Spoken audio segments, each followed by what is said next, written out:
Dans sa modeste demeure au quartier Ngalbidi à Garoua, et dans le silence et la prière, c'est désormais une vie de contemplation que mène Monseigneur Antoine Talou, archevêque émérite de Garoua, pour toute une vie donnée au service de l'Église et pour la noble cause de l'Évangile.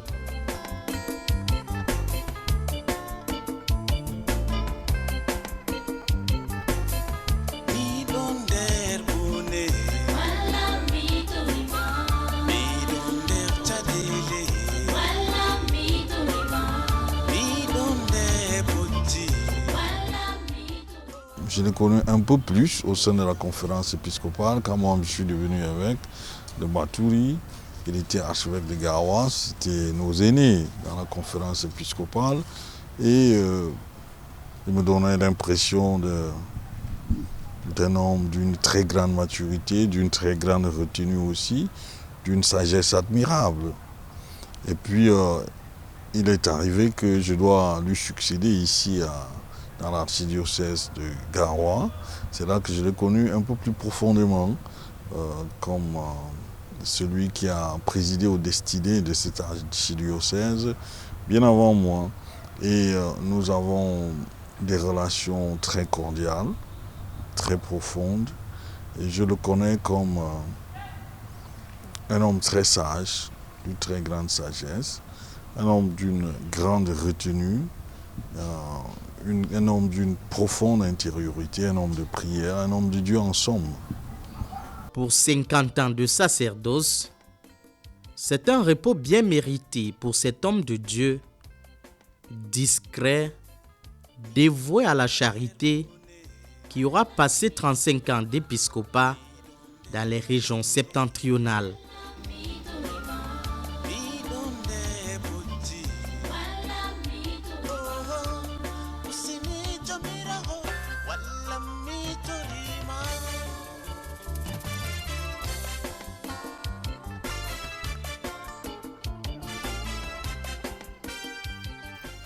Né dans une famille pieuse le 28 avril 1940 à Badunga, région de l'ouest du Cameroun, Monseigneur Antoine Talou fait ses études primaires à Tonga. À partir de la 6e, j'étais au petit séminaire de Melon, dans le Mungo.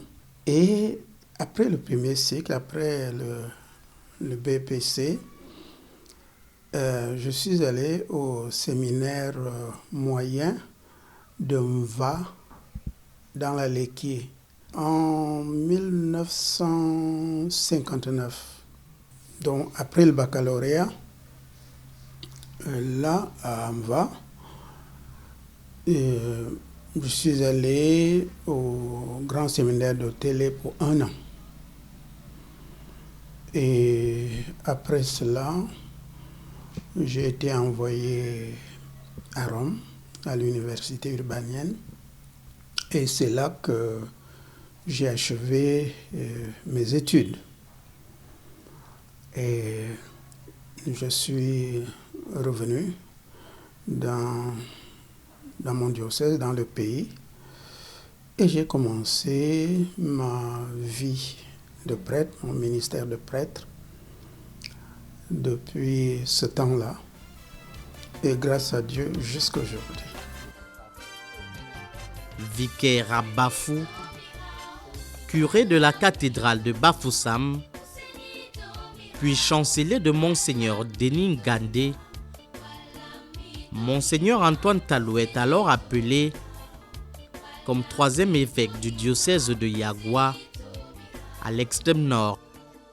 Mon évêque a apporté de la conférence épiscopale un appel lancé par l'évêque de Yagoua à l'époque, Monseigneur Toumé, qui demandait des prêtres.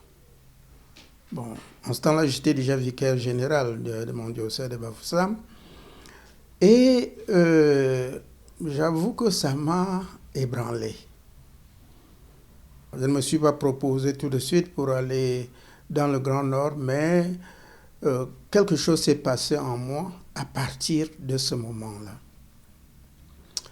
Et c'est en 1983 que j'ai été ordonné évêque de Yagua à Yagua.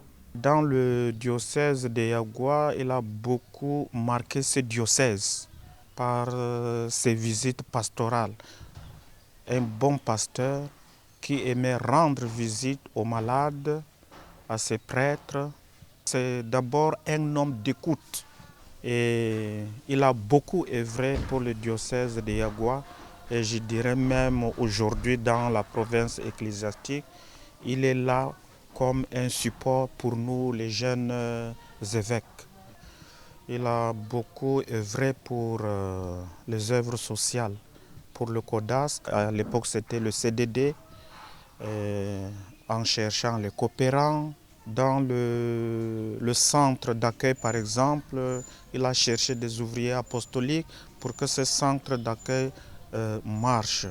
Et c'était sous lui aussi que notre maison d'accueil a eu des beaux et jolis bâtiments aujourd'hui. Donc, je dirais, grâce à Monseigneur Talou, nous avons une maison d'accueil solide aujourd'hui. Il a beaucoup fait pour l'enracinement de la parole de Dieu dans le diocèse de Yagua, notamment la création de nouvelles paroisses. Il y en a beaucoup et notamment ces paroisses qui se sont construites avec lui. Je peux même parler de la paroisse de mon village. À Toukou, particulièrement, c'était une chapelle et aujourd'hui, ça a été transformé en paroisse. C'est le début de son œuvre et beaucoup de paroisses comme de chapelles qu'il a initiées aujourd'hui sont devenues paroisses. Donc nous pensons que c'était véritablement l'œuvre d'évangélisation de Monseigneur Antoine Talou. Et cela lui a valu d'ailleurs d'être consacré archevêque du diocèse de Garoua. J'ai essayé au moins de travailler beaucoup pour la catéchèse du peuple chrétien, pour l'éveil des vocations, surtout des vocations diocésaines.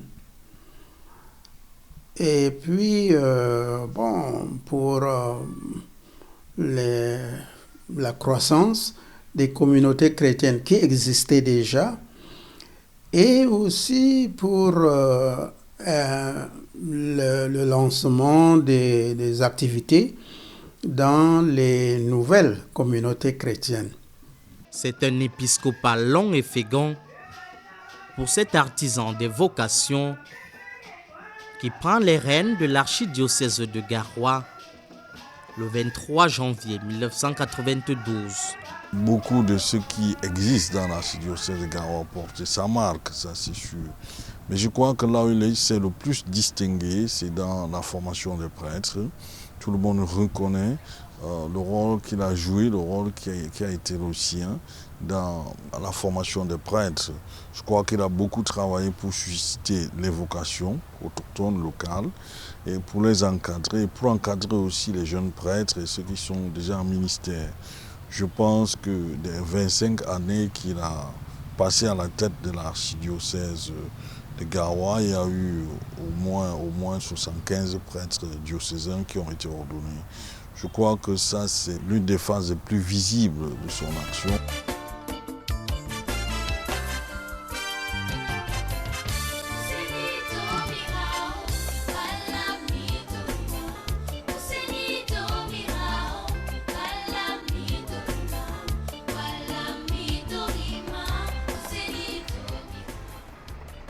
Nos relations sont cordiales, nos relations sont fraternelles.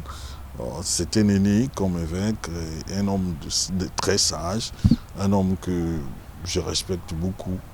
Homme aimable qui force la sympathie et le respect, Monseigneur Antoine Talou fait partie des pionniers dans l'œuvre et la mission d'évangélisation dans les régions septentrionales. En 1995, j'ai été ordonné par lui Je suis content que je suis l'un de ses premiers prêtres qu'il aurait ordonné dans l'archidiocèse de Garoua. Il est exigeant pour la pastorale. Ça, je ne blague pas. Très exigeant pour la pastorale. Et si bien que ça créait une atmosphère où tout le monde était aussi actif dans sa paroisse. On ne s'amusait pas parce que chaque fois quand il venait, il ne faisait que sommer sur sa pastorale. Il voulait savoir à quel niveau on est. C'était un pasteur qui était tout le temps sur le terrain et qui connaissait ses fidèles, même dans les arrière-pays. C'était un homme de contact, il aimait son peuple. Et surtout nous qui étions des enfants, des jeunes, c'était facile de l'approcher. Il n'y avait pas de protocole, il accueillait tout le monde.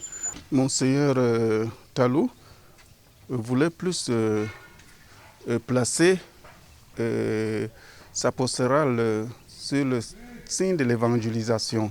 Voilà, il a été envoyé pour servir, envoyé pour s'occuper des brebis de Dieu, envoyé pour, selon ses possibilités, essayer de relever un peu le peuple de cette localité. Il prescrit, il prit chez lui son épouse. Acclamons la parole de Dieu. Louange à toi, Seigneur Jésus.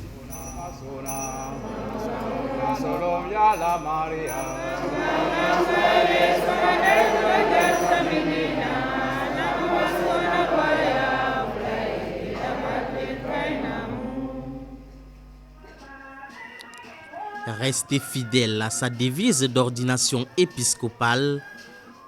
Voici, je viens pour faire ta volonté.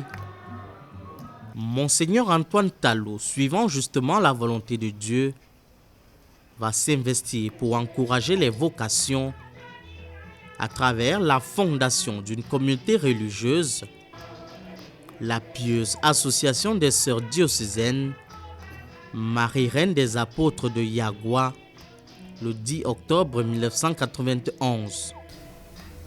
C'est au cours d'une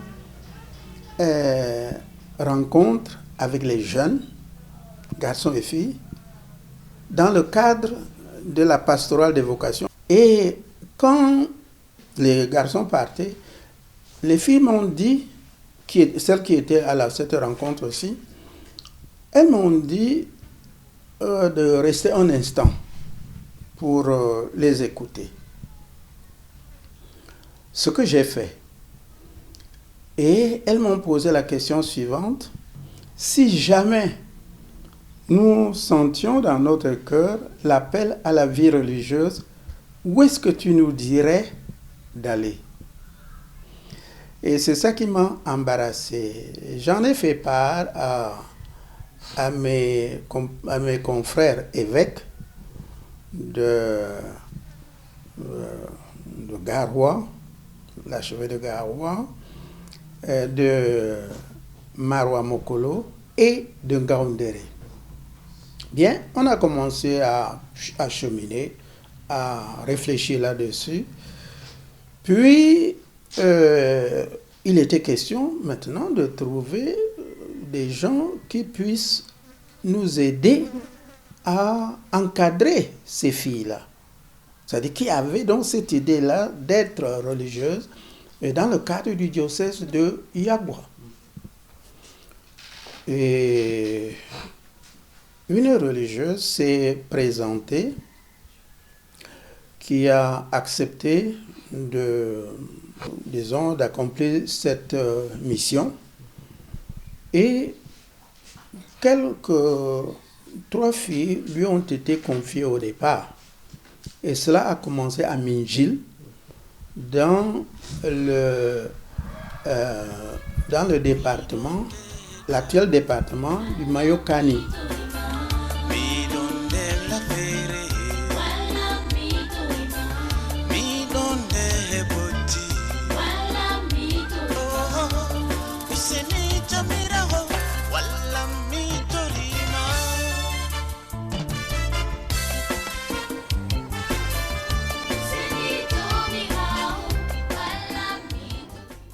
Comme ici à Kayele, cette communauté religieuse œuvre dans les domaines de l'éducation, la santé et l'insertion socio-professionnelle.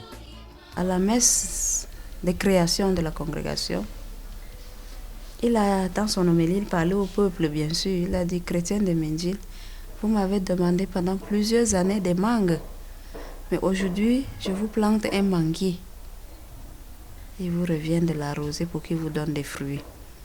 C'est comme ça que la maison de formation s'est implantée à Minjil. Et nous avons commencé, nous avons évolué. Aujourd'hui, nous sommes 22 sœurs et quelques jeunes en formation. Nos activités s'attellent plus à l'expression de notre charisme, qui est d'ailleurs l'expression de l'amour et de la tendresse du Christ à l'égard des enfants et des jeunes. Alors, les jeunes ne se trouvent pas sur les arbres ni sur les chemins seulement.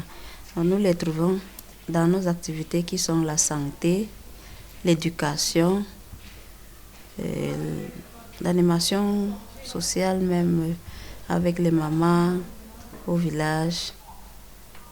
Et puis les jeunes déscolarisés que nous essayons de récupérer dans des centres de formation, surtout les filles, parce qu'elles sont les plus vulnérables. Pasteur familier et proche de ses brebis, Monseigneur Antoine Talou, à l'exemple du Christ bon pasteur, est toujours resté à l'écoute du peuple de Dieu.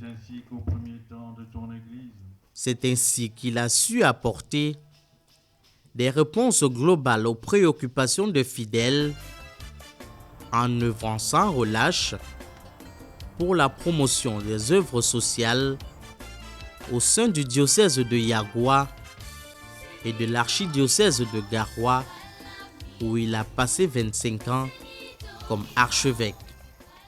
Il a vraiment œuvré pour l'épanouissement de la population dans le sens de l'éducation. Il a créé beaucoup d'écoles déjà. Également, sur le plan sanitaire, il y a eu beaucoup de centres de santé catholiques qui ont vu le jour sous son passage ici, avec le projet CODAS, l'organisme CODAS Caritas. Avec la mairie, on a un contrat dans l'hydraulique. Ils appuient vraiment la mairie à avoir 20 forages par an.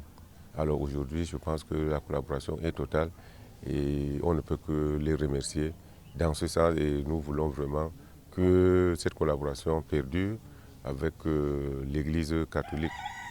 Ce qui m'a beaucoup marqué par notre Monseigneur Antoine Talou, archevêque émérite, c'est pour avoir accepté au niveau du diocèse qu'il y ait carrément un programme pour la cause des femmes et de la famille. Dans d'autres diocèses, des CODAS, surtout au niveau de la province ecclésiastique, à ma connaissance, il n'y a pas un programme spécifique à ce volet. Et pour nous, c'est un plus par rapport à ce qu'il a eu à réaliser. Et au niveau aussi du CODAS, nous aimons bien l'appeler grand-père. Grand-père parce que il prend tout son temps pour nous donner des conseils. Il prend tout son temps pour nous écouter. Et il a sa manière de faire dans ses prises de décision.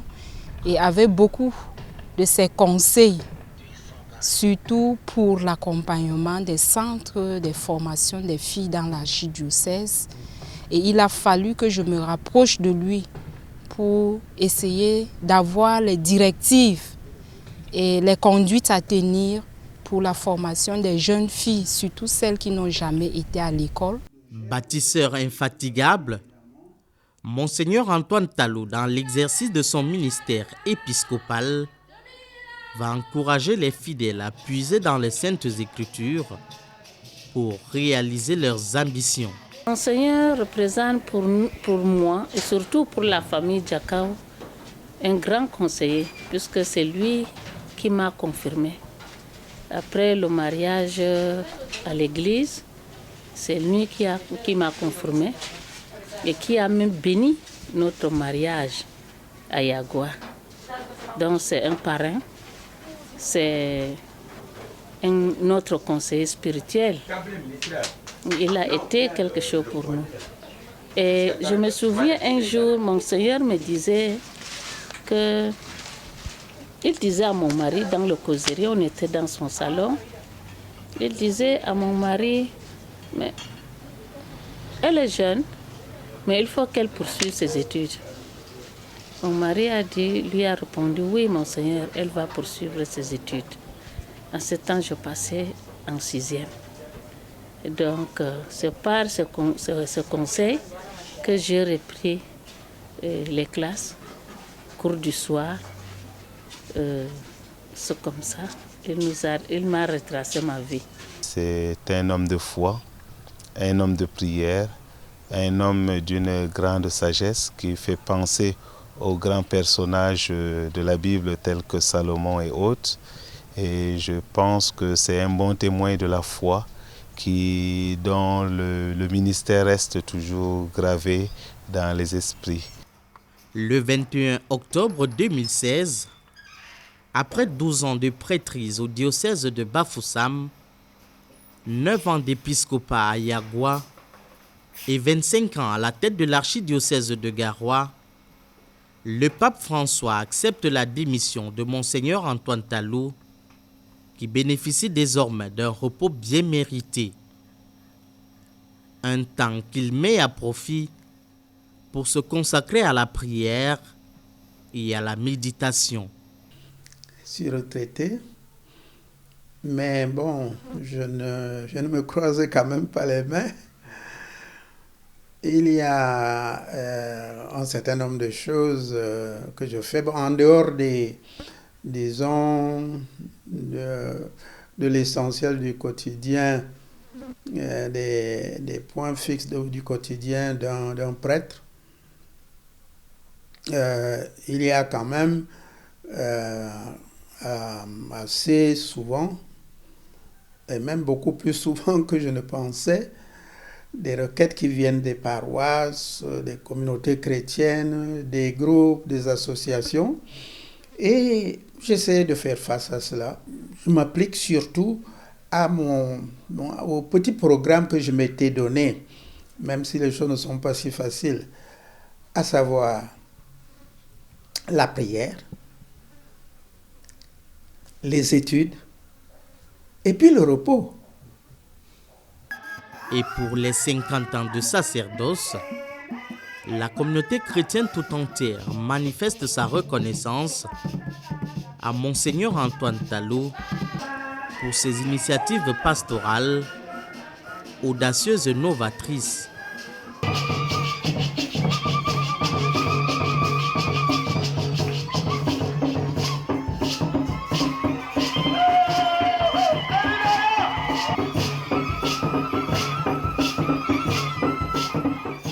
Nous lui souhaitons seulement bon vent et qu'il reste, que Dieu le protège, que Dieu lui donne encore beaucoup de sagesse et qu'il vive longtemps. Nous rendons grâce à Dieu pour lui avoir donné cette chance de vivre son sacerdoce pendant 50 ans. Nous lui souhaitons aussi une bonne santé et qu'il passe sa retraite dans de bons moments et que nous, ses enfants, nous, ses successeurs, nous, ses collaborateurs, nous restons toujours proches de lui. On doit déjà remercier le Seigneur qui l'a gardé en vie, en bonne santé jusque-là, et souhaiter qu'il en ait plus. Souhaiter qu'après 50 ans, qu'on puisse célébrer les 60 ans, les 70 ans, qu'il puisse être avec nous le plus longtemps possible. Ça, c'est le premier souhait. Et surtout que le Seigneur continue de le maintenir en bonne santé. Donc ça, c'est le premier souhait. Je sais aussi qu'il a inspiré beaucoup de personnes, il continue d'en inspirer. Et je pense qu'il va continuer à le faire. Je souhaite que cela se fasse. Et pour nous, pour notre diocèse, c'est un monument qui est là, une référence, une source qui est là. Et nous devons être contents de l'avoir parmi nous.